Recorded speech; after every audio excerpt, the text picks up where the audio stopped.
Merhaba arkadaşlar, ben Nebahat Güngör. Kanalıma hoş geldiniz. Bugün pazı kavurması yapıyoruz.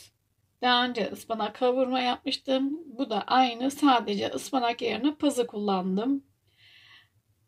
Kanalıma abone değilseniz abonelik, like ve yorumlarınızı bekliyorum. Şimdi bunun yapım aşamasına geçelim. Önce malzemeler: 1 kilo pazı, 5 tane yumurta, 4 büyük soğan.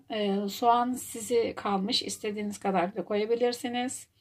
Bir miktar yağ, tuz, karabiber, kimyon, pul biber, kırmızı toz biber ve bir miktar karabiber ve nane ekledim arkadaşlar. Evet, pazılarımızı kesip doğrayalım, yıkayalım ve yapım aşamasına geçelim. Şimdiden yapacak olanlara afiyet olsun, iyi seyirler.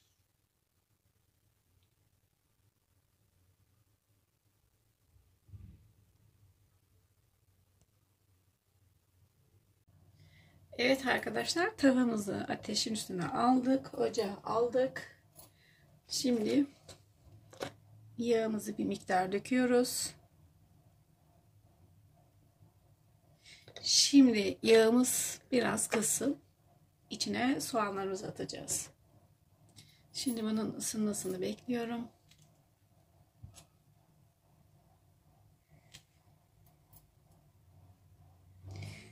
Biraz ısındı. Şimdi burada 4 bayağı büyük bir boy soğanım var.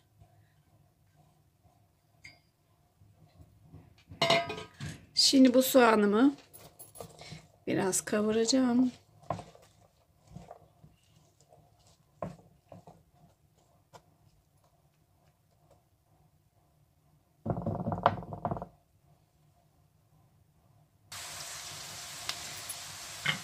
Evet, biraz kavrulmaya başladı.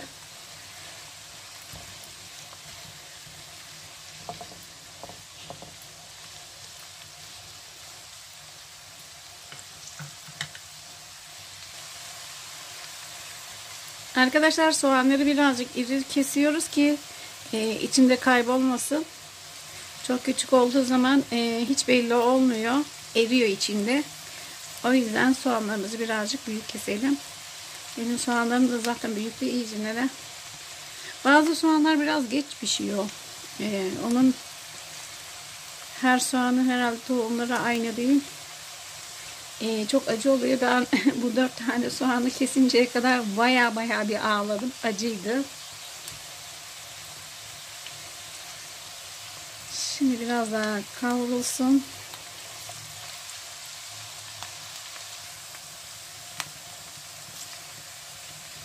Evet arkadaşlar, yarı yarıya pişirdim. Fazla kavurmayacağım. Çünkü pazının içinde de kavrulacağı için içine pazılarımızı yavaş yavaş ekleyelim. Hem bir yandan kavuracağız, bir yandan da üstüne yeniden pazılarımızı ekleyeceğiz.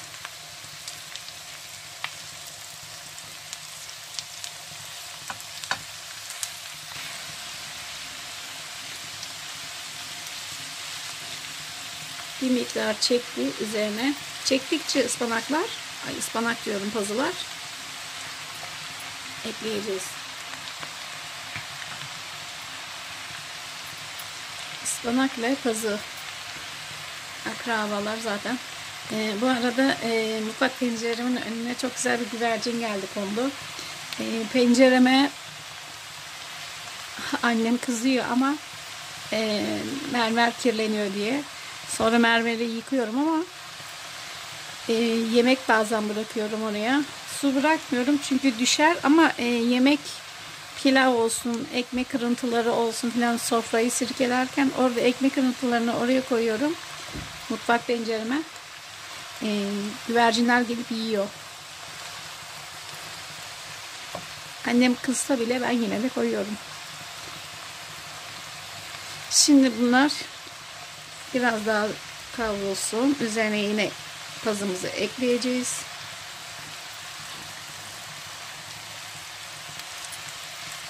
Pazıyla biz bir de ben aslen Vanlıyım. Annemlerin pişirdiği bir yemek var. Ayran aşı diyorlar. Buğday ve pazıyla yapılıyor. Aslında bugün onu yapmak istedim ama annem bunu yap dedi, kavur dedi. O da çok güzel, doyurucu. Ramazan'da özellikle çok güzel, tok tutucu bir yemek aslında o. Kimi çorba diyor, kimi yemek diyor.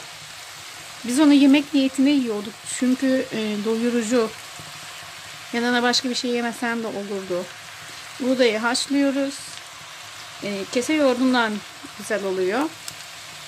Kese yoğurdundan biraz ekşimsi bir ayran gibi oluyor. Buğdayı haşladıktan sonra içine ıspanakları, pazılarınızı da atıyoruz. Van'da kabak çiçeği de koyuyorlar. Ufak kabak. Onları da koyuyorlarmış. Ben öyle yemedim gerçi. Bol taze nane ile yapılıyor. En son indirmene yakın yoğurdunu atıyorsun içine. 1-2 taşım kaynayıncaya kadar. Ondan sonra yiyebiliyorsun. Çok güzel, çok güzel tok tutuyor.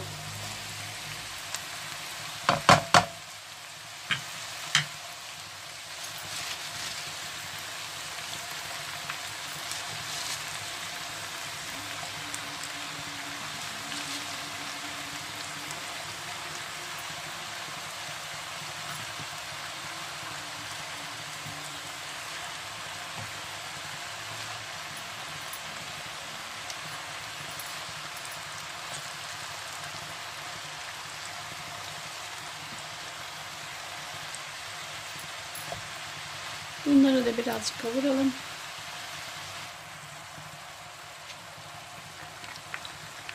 Soğan pazılarımızı da içine atıyorum. Sanırım bu 1 kilo pazı olması lazım. Çok az bir şey daha vardı, yanında ufak bir demet vardı. Onun birazını aldım. Akşam sahurda börek yaptım. 2 kişilik kadar. Bunu da böyle değerlendirelim.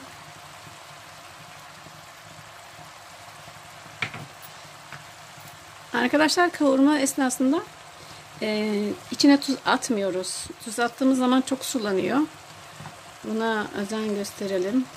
Bazı arkadaşlar böyle kavurdukları zaman içine su da atıyorlar. O suda suyun da çekinceye kadar pişiriyorlar.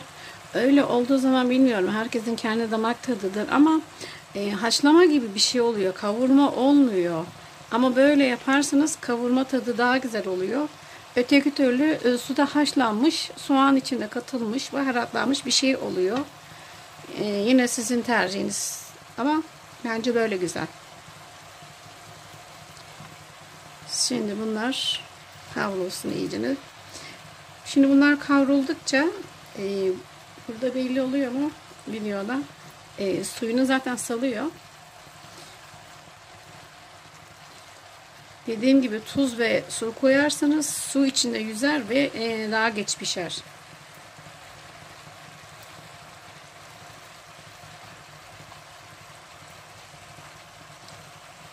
Pazıdan bir de sarma da yapıyorlar. Dolma yapıyorlar. O da güzel oluyor.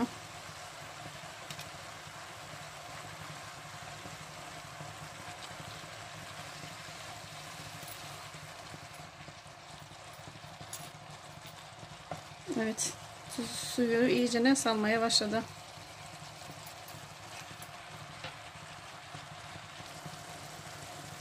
Arkadaşlar bir de bu kavrulurken bunun üstüne kapak falan örtmeyin. Kapak örterseniz öyle hani kavrulsun kendi haline bırakırsanız buhar çıkmayacak. Bu sefer yine sulanacak bu. Ona da bir dikkat edin. Üstü açık olsun. Suyunu çeksin, buharıyla uçsun.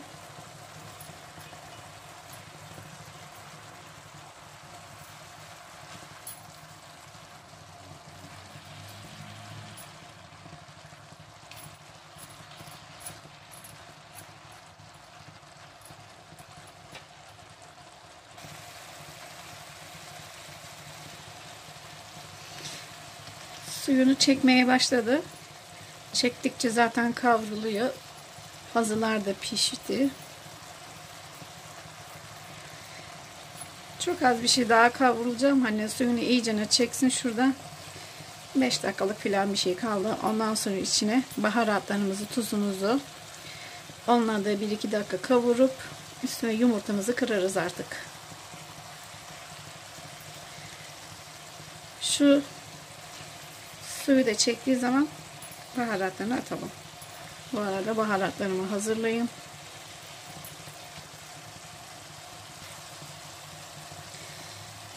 Şimdi arkadaşlar kimyon, nane, kırmızı biber, pul biber ve tuz. Bunları damak tadınıza göre ayarlayayım, az veya çok. İsterseniz bir miktar kekik de atabilirsiniz ama kekik biraz, aslında naneyi ben bazen atıyorum, bazen atmıyorum. Ama kekik keskin koku olduğu için tadını biraz değiştiriyor. Ona göre atarsanız.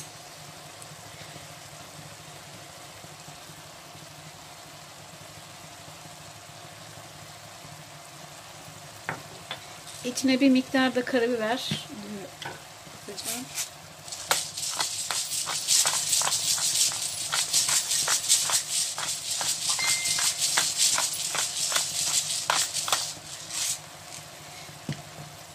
Şimdi bunları da biraz kavuralım. Baharatlar tadını versin. Nane ve kekiği kendinize göre seviyorsunuz atın. Kekik biraz daha keskin koku olduğu için, tat olduğu için.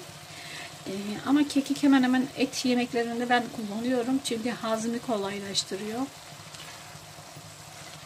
Kekik bir de yağ yakıcı özelliği de var.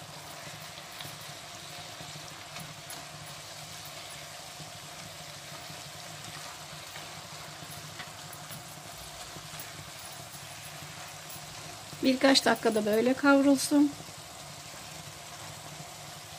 Zaten yemeğimiz pişti. Koskocaman tava ne kadarlık bir şey oldu.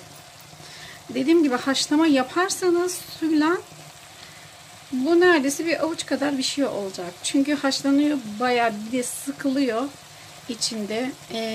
Kimi sıkarak yapıyor, haşlayıp kavuruyor. Çok az oluyor.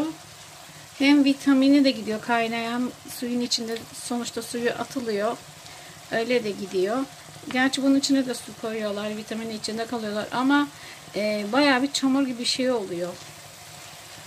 Yani bunun gibi tat vermiyor. Ama yine de herkesin kendi damak tadı, kendi yapma stili farklıdır.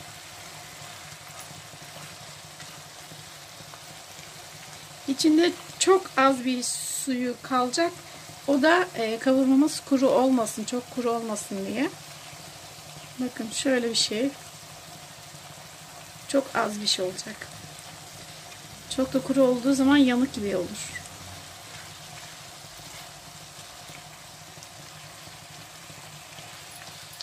Biz küçükken ıspanağı çok yerdik. Annem yapardı.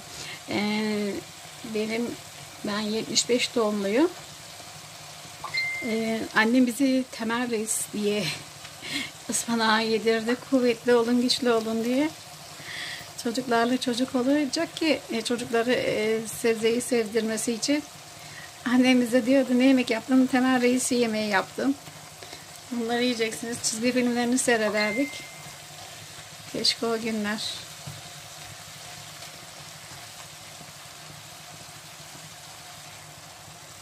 Evet, şimdi yumurtalarımızı kırabiliriz artık.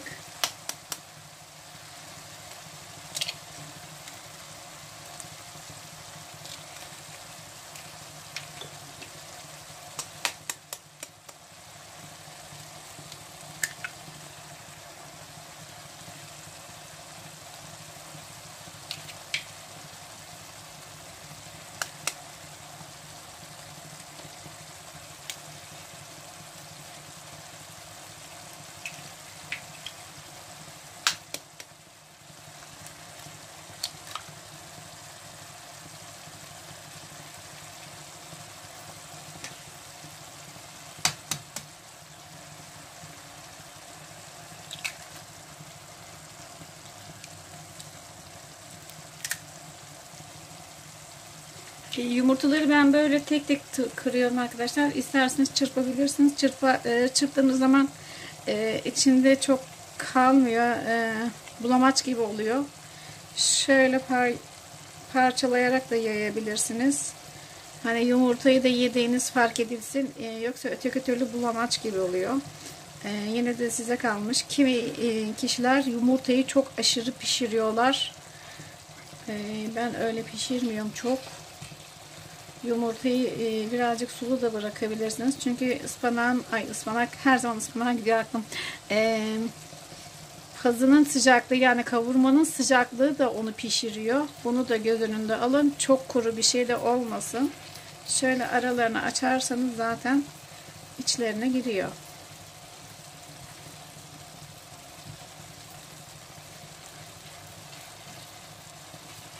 Bu arada videomu hiç durdurmadan kayıt yaptım. Bir son açılış bölümünü çekeceğim sonra. Onu başına ekleyeceğim. Yani bir de hiç durdurmadan bunu yapmış oldum.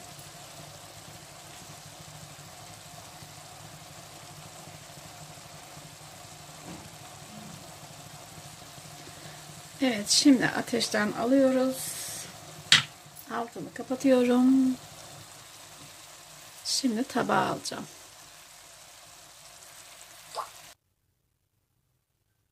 Evet arkadaşlar, ıspanağa gidip yaptığım pazımız pişti. Bol yumurtalı, soğanlı. Şimdiden yapacak olanlara afiyet olsun. Kanalıma abone değilsiniz. Abonelik, like ve yorumlarınızı bekliyorum. İyi seyirler.